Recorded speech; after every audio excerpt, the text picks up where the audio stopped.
వేదికను అలంకరించినటువంటి గౌరవ ముఖ్యమంత్రి శ్రీ నారా చంద్రబాబు నాయుడు గారికి, వైద్య శాఖ మంత్రి సత్యకుమార్ యాదవ్ గారికి, విజయవాడ ఎంపీ శ్రీ కేసినేని శివనాథ్ గారికి, ఇప్పుడే విచ్చేసినటువంటి బీజేపీ రాష్ట్ర అధ్యక్షులు మాధవ్ గారికి, అదేవిధంగా గౌరవనీయులు ఇవాల్టి కార్యక్రమంలో ఈరోజు మాధవ్ గారికి సగౌరవంగా ఆహ్వానం తెలియజేస్తున్నాం సార్. Thank you. ఈరోజు కార్యక్రమానికి కర్త కర్మ క్రియ అయినటువంటి మా బిఎస్ఎన్ఎల్ అధికారులు, ఉపాధ్యాయ గారికి, బన్సాల్ గారికి, వివేక్ బన్సాల్ గారికి, శేషాచలం గారికి, వీటన్నిటికంటే ముందు బిఎస్ఎన్ఎల్ని నిరంతరం కష్టపడుతూ ముందుకు తీసుకువెళ్తున్నటువంటి మా బిఎస్ఎన్ఎల్ కుటుంబ సభ్యులకు,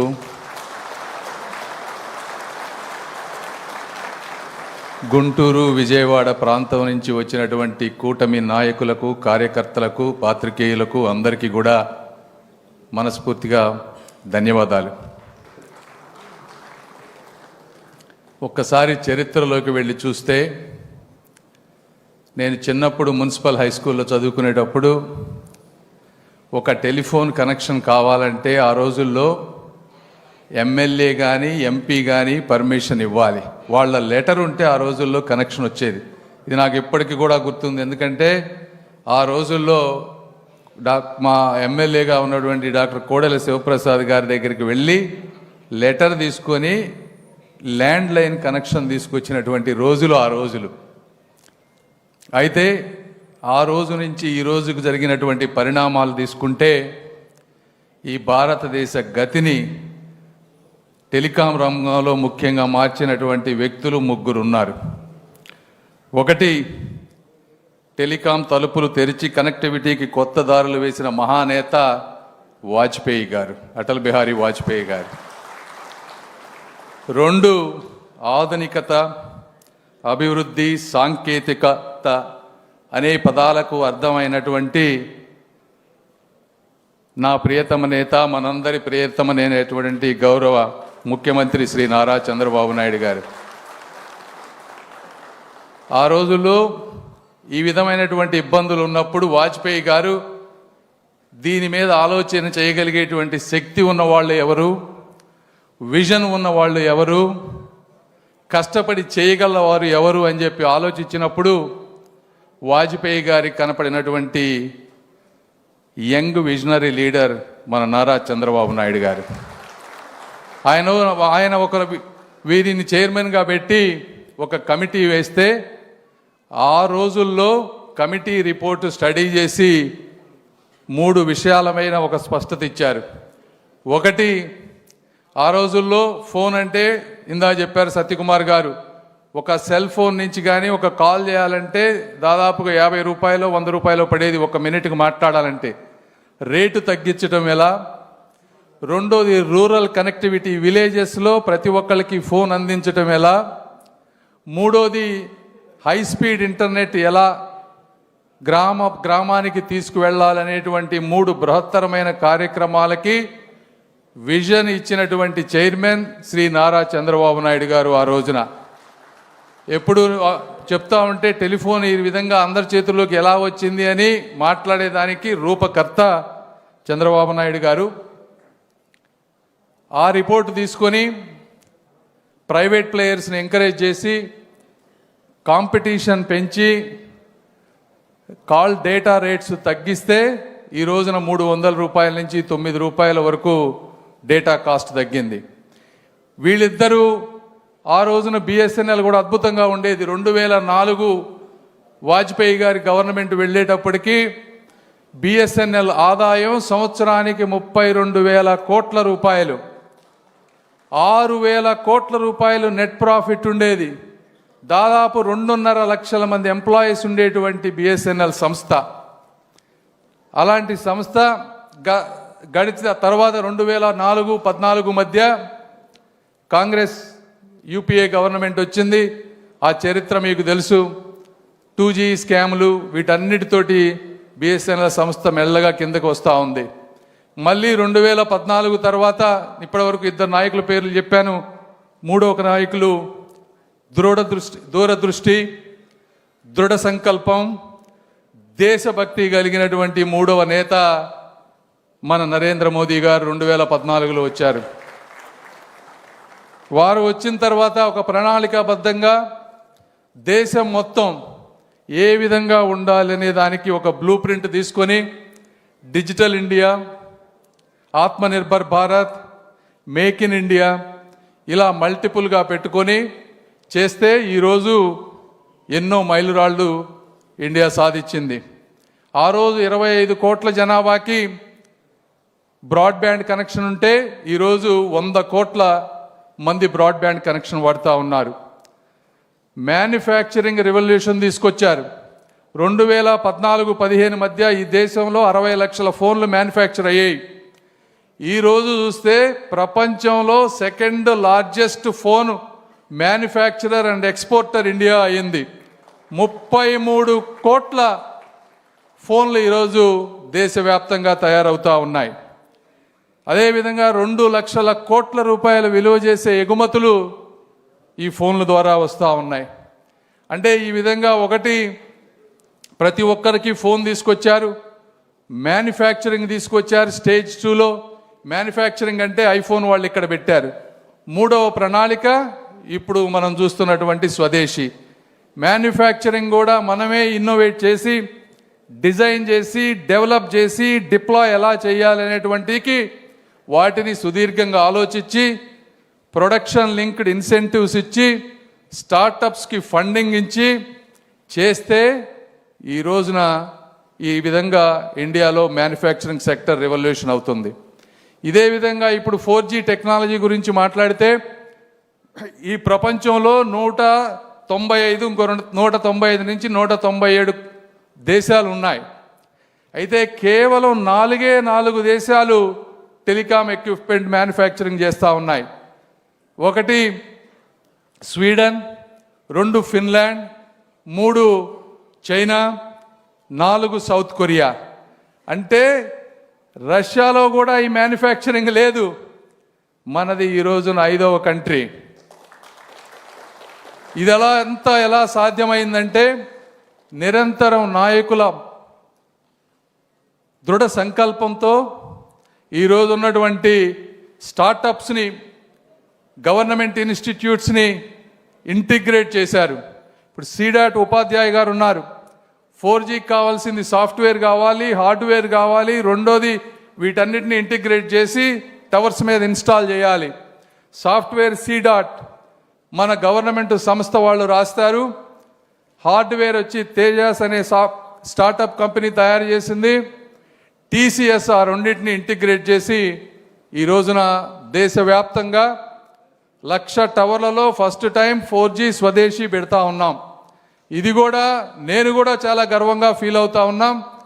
నేను వచ్చేటప్పటికి, సింధియా గారు వచ్చేటప్పటికి ఒక 2,000 టవర్స్ ఇన్స్టాల్ చేస్తున్నారు.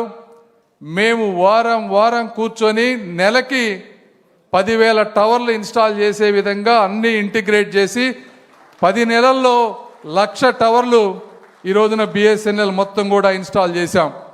ఇందులో మీరు గుర్తుపెట్టుకోవాల్సింది ఏంటంటే ఈ 4-5 కంపెనీలు కానీ దేశాలు, ఈ కంపెనీలు ఏమున్నాయి, శాంసంగ్, నోకియా, ఎరిక్సన్, హువాయ్, ఈ 4-5 కంపెనీలే ప్రపంచంలో ఎక్విప్మెంట్కి రేట్లను శాసిస్తూ ఉన్నాయి. ఈ రోజున ఆ కంపెనీలన్నిటితో పాటు మనం తీసినటువంటి సీడాట్ వాళ్ళకు 30 ఏళ్ళు పడితే మన వాళ్ళు 36 నెలలు అంటే 3 సంవత్సరాల్లో అద్భుతంగా అంతర్జాతీయ స్థాయికి తీసుకొచ్చారు. జీరోను కనిపెట్టింది మనమే, చెస్ని కనిపెట్టింది మనమే.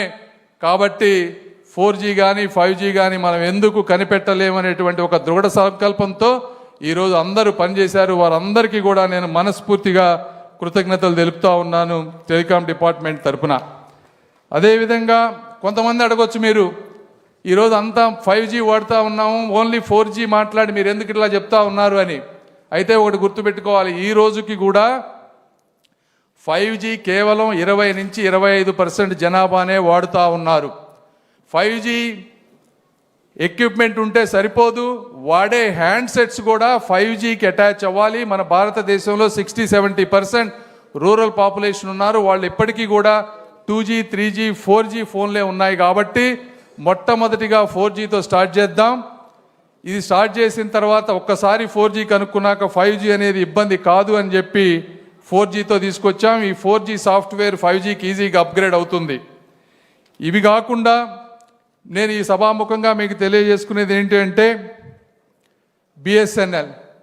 బిఎస్ఎన్ఎల్ మరి గత కొన్ని సంవత్సరాలుగా 4G లేకపోవడం వల్ల కస్టమర్స్ లూజ్ అయింది, కొన్ని ఇష్యూస్ ఉన్నాయి. అయితే ఈ టెక్నాలజీని దాదాపుగా 90-95% పర్ఫెక్ట్ చేశాం. ఈ రోజున అద్భుతంగా పనిచేస్తుంది. అయితే కేవలం మనకి 100,000 టవర్స్ మాత్రమే ఉన్నాయి. ఎయిర్టెల్ కానీ జియో కానీ తీసుకుంటే దాదాపు 4-5 లక్షల టవర్స్ ఉన్నాయి. అంటే 4-5 రెట్లు టవర్స్ ఉన్నాయి. కాబట్టి వాళ్ళ నెట్వర్క్ రీచ్ ఎక్కువ ఉంటుంది. ఈ టవర్స్ 100,000 పర్ఫెక్ట్ అయిన వెంటనే రెవెన్యూ పెరుగుతుంది. రెవెన్యూస్తో కొత్త టవర్స్ ఇన్స్టాల్ చేస్తాం. అదేవిధంగా ప్రధానమంత్రి మోదీ గారు అడిషనల్ ఇన్వెస్ట్మెంట్ ఇవ్వడానికి కూడా సిద్ధంగా ఉన్నారు. దీంతో బిఎస్ఎన్ఎల్ ముందుకు వెళ్తుంది.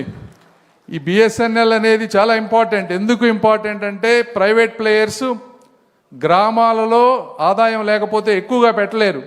అదేవిధంగా ఇందాక వారు చెప్పినట్టు బార్డర్ ఏరియాల్లో లెఫ్ట్ వింగ్ ఎక్స్ట్రీమిస్ట్ ఉన్నటువంటి ఏరియాల్లో, అదేవిధంగా లక్షద్వీప్ లాంటి ప్లేసుల్లో ప్రైవేట్ ప్లేయర్స్ వెళ్ళలేరు. వాళ్ళందరికీ కూడా బిఎస్ఎన్ఎల్ అనేది బ్రతకటం అనేది అత్యంత ముఖ్యమైనది. ఈరోజు గ్రామాల్లో చూసుకుంటా ఉంటే గౌరవ ముఖ్యమంత్రి గారు ఎప్పుడు చెప్తా ఉంటారు, వర్క్ ఫ్రమ్ హోమ్ చేయాలి, గ్రామాల్లో ఎంటర్‌ప్రెన్యూర్స్ తయారవ్వాలి, అప్పుడు అర్బన్ మైగ్రేషన్ తగ్గుతుంది.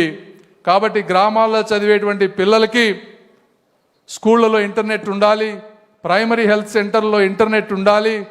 ఈ విధంగా టవర్లన్నీ పనిచేయాలనేటువంటి ఉద్దేశంతో మోదీ గారు ఈ రోజున ప్రతి గ్రామంలో ఎక్కడైతే టవర్ లేదో దానికి 30,000 టవర్స్, ఒక్కొక్క టవరు 1,20,00,000 రూపాయలు అయ్యేటువంటి ఒక్కొక్క టవర్ని దాదాపు 30,000 గ్రామాల్లో ఎక్కడైతే వీక్ కనెక్షన్ ఉందో, ప్రైవేట్ ప్లేయర్స్ వెళ్ళటం లేదో అలాంటి వాటన్నిటికీ కూడా ఈరోజు శాంక్షన్ చేశారు. దీంతో ఆ ప్రాంతాల్లో గ్రామాల్లో కనెక్షన్స్ పెరుగుతాయి. ఇవన్నీ కాకుండా high speed internet, Bharat net అనేటువంటిది, ఈరోజు విద్యుత్ ఎలా ప్రతి మనిషికి అవసరమో, మంచినీళ్ళు అవసరమో ఆ విధంగా ఫైబర్ నెట్, ఇంటర్నెట్ కూడా అవసరం. దీనికోసం 1,40,000 కోట్ల రూపాయలు, అంటే అమెరికన్ డాలర్స్లో తీసుకుంటే దాదాపు $18 బిలియన్ పెట్టి భారత్ నెట్ ఫేజ్ 3 తీసుకొచ్చి ప్రతి గ్రామానికి హై స్పీడ్ ఇంటర్నెట్ వెళ్ళే విధంగా, అదేవిధంగా 1,50,00,000 కుటుంబాలకి 10,000 రూపాయల సబ్సిడీతోటి అప్ఫ్రంట్ కాస్ట్ లేకుండా ప్రతి ఇంటికి ఇంటర్నెట్ ఇచ్చే విధంగా పథకం తీసుకొచ్చాం. అందులో భాగంగా ఆంధ్రప్రదేశ్కి కూడా దాదాపు 3,000 కోట్ల రూపాయలు వస్తాయి. అవి త్వరలో MOU కూడా అవుతుంది. దీని ద్వారా ప్రతి గ్రామంలో హై స్పీడ్ ఇంటర్నెట్, అదేవిధంగా మొబైల్ టవర్స్ ద్వారా వైర్లెస్, ఇవన్నీ కూడా తప్పకుండా తీసుకొస్తాం. తీసుకువచ్చి ప్రతి గ్రామంలో మన విజనరీ నాయకులు ఏ విధంగా అయితే కలలు కన్నారో వారి కలలన్నింటినీ కూడా సాకారం చేసేటువంటి పరిస్థితి తీసుకొస్తాం. ఏదేమైనప్పటికీ ఇవన్నీ చేయటంలో, ఇవన్నీ మనం ఎన్ని చేసినా కూడా ప్రాక్టికల్గా ఇంప్లిమెంటేషన్ అనేవి చాలా ఇష్యూస్ ఉంటాయి. అయితే ఈరోజు మినిస్ట్రీలో ఇక్కడ చాలామంది ఎంప్లాయీస్ ఉన్నారు కాబట్టి మీ అందరికీ ఒకటే తెలియజేస్తున్నాను, అక్కడ ఉన్నటువంటి సింధియా గారు కానీ మేము కానీ పూర్తిగా భారతదేశంపై, ఈ మట్టిపై ఉన్నటువంటి మమకారంతో వచ్చినటువంటి వ్యక్తులం. ఈ సంస్థ అద్భుతంగా పనిచేసే విధంగా మా శక్తి సామర్థ్యాలని, మాకు ఇప్పటివరకు వచ్చినటువంటి ఎక్స్పీరియన్స్ని అన్నిటినీ ఉపయోగించి బిఎస్ఎన్ఎల్ని మళ్ళీ లాభాల బాటలో పట్టే విధంగా తీసుకువస్తాం. అదేవిధంగా భారత్ అనేది ప్రపంచానికి మార్కెట్ కాదు, మనమే మాస్టర్లు అవ్వబోతున్నామని, అదేవిధంగా భారతదేశం అనేది ప్రవాహంలో కలిసే ఒక జలధార కాదు, ప్రవాహాన్ని మార్చే ఒక మహాసముద్రం అని తెలియజేసే విధంగా వర్క్ చేస్తామని మనస్ఫూర్తిగా తెలియజేసుకుంటూ, అదేవిధంగా ఇలాంటి సేవ చేసే అదృష్టాన్ని, అవకాశాన్ని నాకు కల్పించినటువంటి మా ప్రియతమ నేత, మా ఆరాధ్యదయమైనటువంటి మా నారా చంద్రబాబు నాయుడు గారికి మరొక్కసారిగా మనస్ఫూర్తిగా ధన్యవాదాలు తెలుపుకుంటూ సెలవు తీసుకుంటున్నాను. Thank you. So thank you